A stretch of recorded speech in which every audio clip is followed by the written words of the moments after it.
আরে অ্যানি দেখ, তোর বয়ফ্রেন্ড অন্য একটা মেয়ের সাথে ঘুরতেছে। আরে হ্যাঁ প্রিয়া, এটা তো সত্যি। আমার মনে হয় তোমাকে ধোকা দিতেছে ইয়াশ। আরে আজকে আমি বুঝতে পারলাম ইয়াশ অন্য একটা মেয়ের সাথে কথা বলে। অ্যানি আমরা প্রতিদিন এই রেস্টুরেন্টেই খাবার খাই। কে?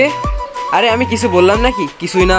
আরে অ্যানি, তোমার এই নাও নতুন কাপড়। আরে বা, এটা তো অনেক সুন্দর। অ্যানি তুমি এখন খুশি তো? কিন্তু ইয়াশ, তোমার আসতে এত দেরি কেন হলো?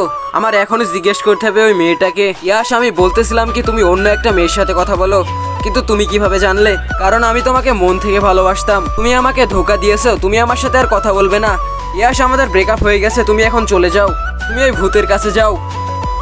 অ্যানি তুমি দাঁড়াও, আমি তোমাকে যেতে দিব না। আমি তোমাকে অনেক ভালোবাসি। রিয়াকে ছেড়ে দিয়েছি, আমি শুধু তোমাকে ভালোবাসি। বন্ধুরা, আমি ভাবলাম একবার ইয়াশকে মাফ করে দিই, কিন্তু আজকের পর থেকে তুমি অন্য মেয়ের দিকে তাকাবে না। হ্যাঁ ঠিক আছে।